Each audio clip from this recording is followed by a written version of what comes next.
wabarakatuh. Waalaikumsalam warahmatullahi wabarakatuh. Gimana kabar? Kabar baik. Alhamdulillah. Masih kasih hidup kok, ada alhamdulillah. Oke. Kabar masih sama seperti yang kemarin. Oke.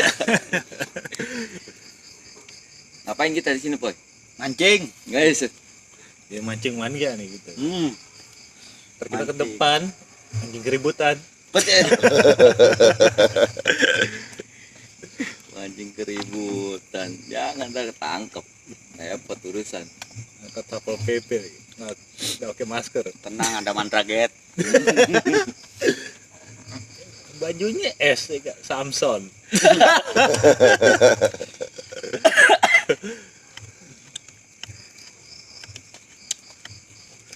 Gimana nih? Apanya yang gimana? Apa nih mulai nih? Gimana, Bos? Lanjutin aja, Cek. Ya, Gimana? kayak kemarin aja. Kemarin biji mana? Lupa gue. Ya. Belum apa-apa udah lupa ya. Baru umur berapa? Lupa. Cakep. Enggak pantun, tole. Cakep baik. Ini kawan kita tanyain. Oh, iya. Dari mana? Coba tanya. Coba tanya. Bang, itu Kok saya? Anda dong coba mulai. Jadi gue mau tanya apa nih? Bang, gimana Bang keluh kesahnya jadi RT di sini, Bang? Kesel. Berat. Jadi kalau mau tanya hal jadi RT, banyak nggak enaknya sih sebenarnya. Enaknya, Bang. Banyak nggak enaknya kalau di kompleks ini ya. Beda sama itu di kampung. Mungkin karena adalah salah income lainnya tuh jelas enak lah gitu. Kalau di sini tuh kita nggak bisa ngarepin kayak ada income itu enggak. Kita di sini itu kerjanya sosial. Tapi teman kita ini ada yang mau nanya nih, Bang. Kan seenggaknya kan kalau RT itu punya banyak data. Ini teman kita mau nanya nih, data yang single parent ada nggak, Bang? Ya. Single parent yang mana nih? Cowok. Yang jelas dong. Yang jelas, Po. Data-data janda-janda lah. Nah, kalau janda kan gue mikirnya nggak cowok kan Iya ya. benar. Bilangnya single parent Ih, doang. single parent mana nih? Bisa Janda-janda cowok, lah, bisa Bang cewek. lah. Ya. Kalau janda di sini sih ada, tapi gue yakin sih nggak masuk kriteria lu, Poy. Nah, lo, waduh. Itu dia tuh Berat ini. Iya. Mau lah sama nenek-nenek. Ya. Kan janda. Janda punya cucu tapi. Tapi ada lu bilang. Kalau kaya is oke ya. Ya. Yang penting bisa numpang hidup dulu. Itu. Kalau buat data mah gampang itu bisa diatur. Iyalah. Kalau muka bisa dipoles, Bos. Ya kan? Iya. Kayaknya susah banget hidup sampai harus numpang. Kalah sama orang Korea. Orang Korea punya duit 1 miliar ngebelain di operasi.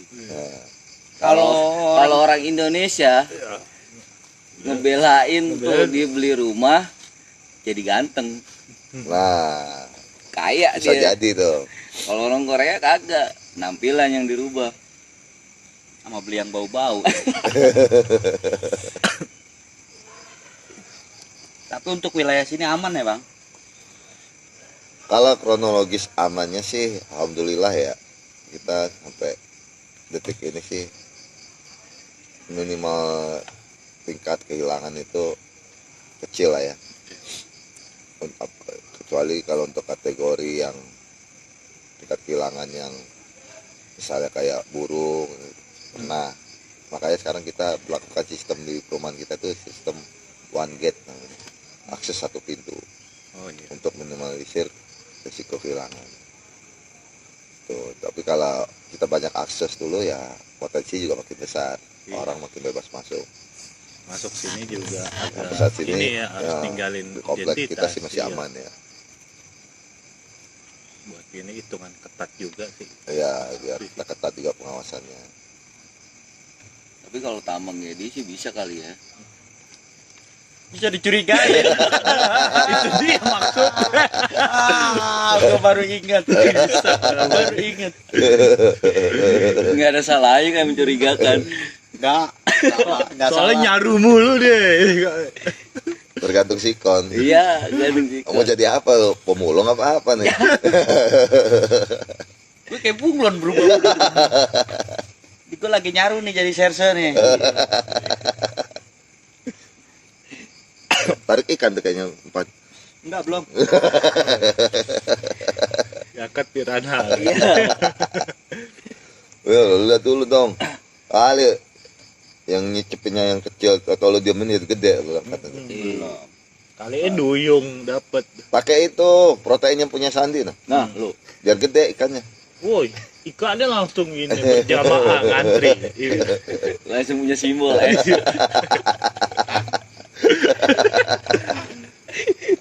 Supriyono. Tapi kok keamanan di sini bagus lah ya untuk penjagaan semuanya ya. Ya mungkin nggak sebagus klaster ya. Hmm. Mungkin nggak sebagus klaster, tapi yang penting kita di sini alhamdulillahnya sih kita nggak dapat komplain masalah keamanan ya. Kalau kategori bagus itu kan yang mungkin yang kayak perumahan-perumahan elit kan lebih ketat lah Iya. dibanding kita. Tapi kalau bicara aman ya alhamdulillah aman. Senengnya jadi RT itu apa, Bang? Gimana ya kadar kesenangan jadi RT tuh? Cuman bisa mungkin ya dikenal banyak orang aja mungkin. Senangnya jadi RT tuh ya, kenal banyak orang aja. Nah, warga pasti lapor ke kita kan. Iya, betul. Gitu kalau jadi RT. Lebih banyak komplainannya sih.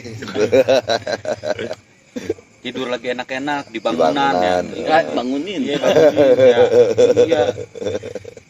Tangga berantem sama bininya ya kan. Kita juga yang Kita ngurus. juga yang ngurus gitu. Kalau Itu bininya lahiran, RT juga yang ngurus. urus apain tuh? Nganterin. Oh, nganterin. Nggak ngurusin lahiran. Kalau lahiran urusan bidan. Oh gitu. Banyak lah kalau kita jadi RT itu ya waktu kita banyak terbuang juga pasti ya, tapi ini kan balik lagi ini amanat orang banyak ya. Dari warga. Nah, nggak di sini nggak semudah itu nunjuk. Itu bedanya sama yang di kampung. Kalau di kampung siapa yang jadi RT itu rebutan, mungkin rebutan karena adanya Kesibukan masing-masing lah ya. kalau di kampung kan adanya mungkin hal lain-lainnya lah, masing-masing punya kriteria. Tapi kalau di komplek itu di samping karena warganya banyak yang punya kesibukan, Iya. waktunya sedikit, ditambah juga kalau harus ngurusin warga juga. Tuh paling pusing ngurusin Paling warga pusing yang warga. model gimana, Bang? Paling pusing ngurusin warga yang model kayak gimana tuh? Yang banyak komplain tanpa mempertanyakan dulu, gitu loh. Akibat dia mungkin nggak jarang bergaul, jarang sosialisasi, tapi tahu-tahu muncul komplain, ya kan. Makanya kadang-kadang kan warga juga itu juga harus tanya ke pengurus lah. Kalau ada masalah apa tanya dulu ke pengurus, jangan langsung lempar ke forum tanpa dasar gitu. Akhirnya bisa mancing yang lain jadi kisruh. Iya. Ya, itu aja yang bikin pusing sih. Kalau so far sih sama ini warga di tempat gua sih alhamdulillah ya pada ngerti lah, pada kritis iya, tapi ngerti kalau kita kasih penjelasan ya. Itu yang penting sih kita ya namanya kerja sosial ya, nggak mungkin lah kita mau kerjaan sendiri kan nggak mungkin, kita harus kerjaan sama-sama. Nah, di sini kan nggak ada sistem gaji kayak perusahaan, Oh gitu. namanya kerja sosial. Jadi ya semua harus dikerjakannya bareng-bareng.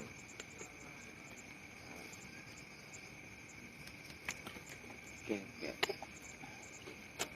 Ada yang mau ditambahin? Ntar saya kurangin aja. Lah. Barangkali po ya ada tuh minat menjadi ART. Kebun kosong. Kagak ada orang dong. Ngurusin apa cacing. Nggak apa pokoknya belajar jadi RT. Gua kemarin sempat ditunjuk untuk jadi RT. Ditunjuk gak sama RT apa? Enggak ditunjuk warga Oh. untuk jadi RT. Terus Gue berpikir lagi kalau gue jadi RT Tapi sebelum gua jelasin lebih lanjut, kamu nggak punya pikiran dulu. Nah itu dulu kan. Nah itu dia. Nah itu dia. Pikiran gue kadang gue taruh di bawah lemari. Iya masalahnya kan. Iya masalahnya itu gue pikiran gue taruh lemari. Bingung dah gue dah. Pikiran kadang kalau lagi ngobrol, pikiran gue di mana ya. Cari-cari, wah ya di kolong lemari. Gue cari dulu, gue pungut dulu, gue pakai dulu. Kayak Robocop dong lo. Lah. Bisa pakai Ya, dulu. iya. Terus Iya. lu gua bypass gitu aja langsung lupa kan. Nah, Ah. kagak pas di rembukin suruh jadi RT, gue bilang kagak gua nggak mau jadi RT. Terus lu maunya gimana? Mau jadi RW aja. Jalan dikasih yang enak, minta yang lebih enak. Agak jadi RW kan tinggal nunggu, tahu jatah pas. Soalnya di tempat lingkungan gue itu RT mereka masing-masing tuh pengen berebut jadi RT karena apa? Karena di lingkungan setempat itu terlalu banyak iuran-iuran gak jelas gitu. Oh. Makanya Banyak warung juga ya. nah di situ orang berebut karena ada pemasukannya lah. Itu nggak buat gas. Ada sampingnya. Ada kasnya ada. Cuman di sana itu permasalahannya cuman di sampah. Nah, warga ini sulit buat buang sampah. Terus ada yang ngasih masukan, kalau bisa sampah diambil, terus dibakar. Gue bilang, kalau kayak gitu warga tetap kena polusinya, karena pembakaran sampah itu asapnya kemana-mana. Mereka nggak Belum buat ke yang setuju. lain pasti komplain nanti. Nah, di situ karena sampah itu kan sensitif banget gitu loh. Apalagi di sana kan ada sebagian yang dataran rendah gitu kan. Kalau hujan terus banjir dikit, sampah itu keluar, ya kan. Jadi air tuh terkontaminasi sama sampah. Nah, nggak bagusnya di situ. Nah, dari pihak RT ataupun RW, mereka itu nggak mau untuk ngurusin itu. Yang mereka urusin tuh cuman istilahnya gimana caranya biar lingkungan tetap jalan, gue bilang gitu kan. Ya, gue bilang kalau lingkungan jalan gue kabur Gua bilang gitu ya kan. Bahaya dong. Gue sendirian Bahaya, gue sendirian dong di sini. Bang, bagaimana teh solusinya untuk sampah? Gue bilang gitu kan. Kalau sampah itu kita susah untuk apa sih? Untuk bersosialisasi untuk sampah itu susah. Gue bilang sebenarnya sih gampang-gampang aja dari orang-orangnya ini, tergantung orang-orangnya. Kalau orang-orangnya resik untuk ngebersihin sampah, kita kumpulin satu wadah, tinggal panggil mobil sampah, kita kasih bayar buat sampah. Ternyata mereka nggak setuju karena apa? Ya karena iurannya ini tiap bulan dipintain setiap warga untuk iuran sampah. Nah, iuran sampah ini nggak tahu masuk kemana tuh. Makanya gue bilang gue nggak mau mikirin begituan. Tapi Gue- kan sebenarnya kan bisa jadi ide yang pas sebenarnya, karena di tempat gue juga dulu kita juga pakai penarikan sampah itu pakai pihak swasta. Tapi karena memang dia minta tiap tahun naik, akhirnya kita ganti dengan pihak dari Pemda. Iya. Memang nanti bedanya mungkin akses ya. Kalau buat penarikan oleh truk atau mobil bak, itu kan dia harus punya akses jalan yang luas. Nah, itu. Mungkin apa lingkungan lo mungkin yang nggak aksesnya sulit dilalui mobil, itu pertimbangan juga. Tapi mungkin kalau menurutku sih ya, kalau solusi seperti itu ya kita harus bikin suatu bak ya, bak sampah di tempat yang ya pojok lah. Untuk pojok kita kumpulkan sampahnya di situ semua. Lebih bagus lagi kalau warga diajarkan kayak tempat gua nih sekarang ada bank sampah. Iya. Jadi kita pilah yang sampah organik dan non organik. Jadi yang sampah yang non organik kita bisa buat bank sampah untuk dijual. Jadi pemasukan tambahan RT. Ya itu bisa buat biaya maintenance lingkungan, bisa biaya perbaikan got atau apa gitu. Maintenance lingkungan. Nah, yang organiknya baru kita kumpulkan di bak sampah yang udah kita buat. Contoh di got tuh ada tuh di situ di pojok.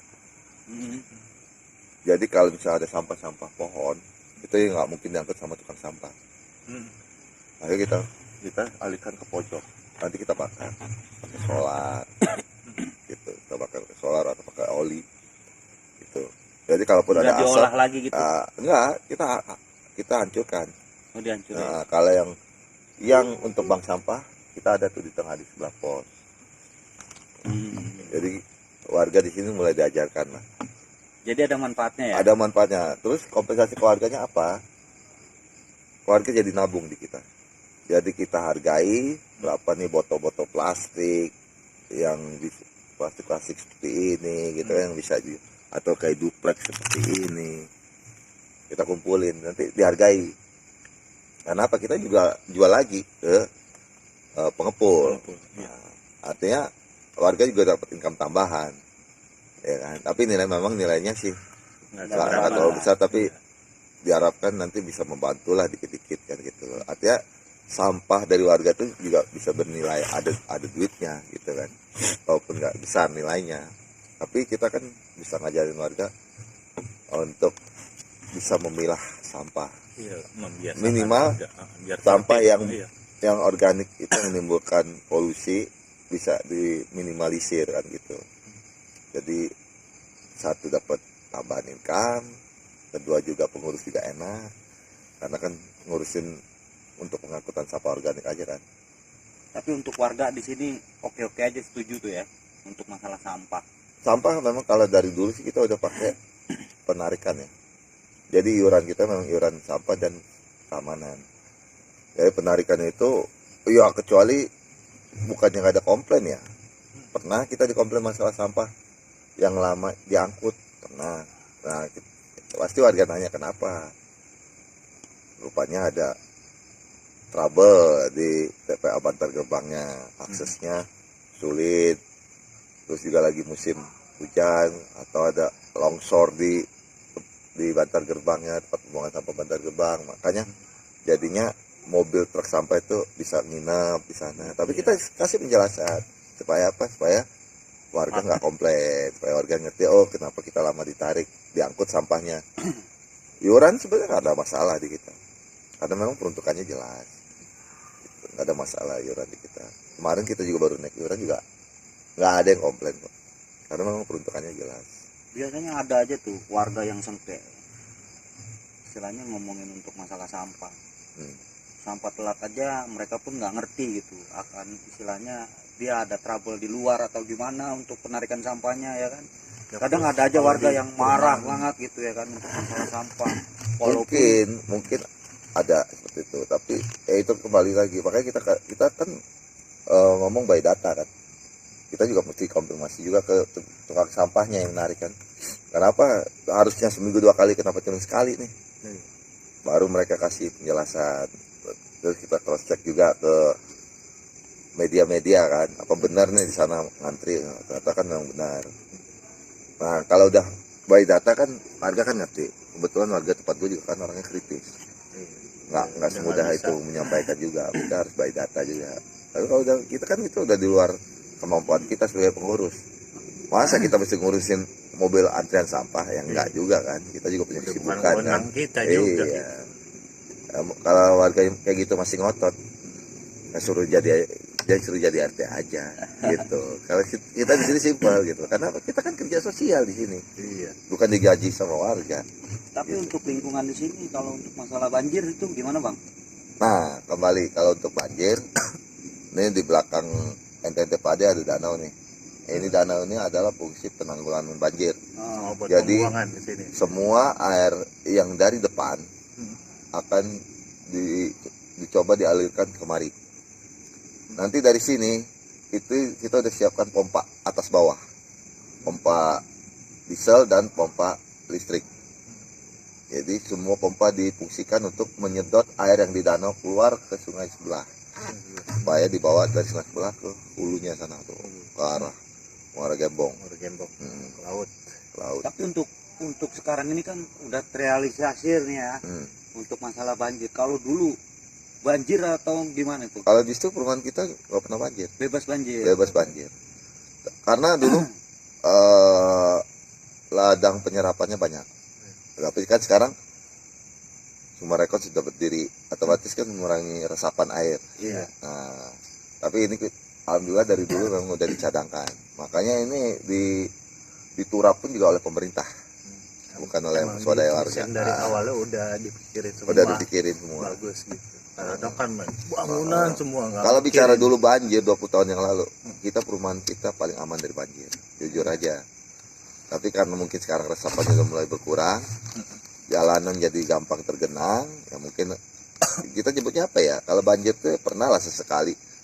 Kalau intensitas hujannya panjang, itu mungkin kita katakan banjir karena udah selutut ya. Tapi kalau Selokan kalau gitu. Kalau banjir enggak selutut, kalau selutut air ngegenang itu. nah pada kalau numpuk di sini doang. tuh air selutut itu udah banjir. Oh, Justru air tergenang tuh semata kaki kita tergenang kalau di sini. Kalau semata kaki dulu mah nggak pernah. Baru-baru sekarang ini semenjak resapannya banyak yang sudah berubah jadi inilah lahan hunian kan. tapi memang di sini resapan air banyak tadinya ya. Makanya ini kan daerah terbuka hijau nih. Selain untuk resapan juga untuk penanggulangan banjir. Di sini di danau pojok. Diolah lagi bisa lagi. Bisa terus. Apa yang nggak bisa ya? Iya. Oke.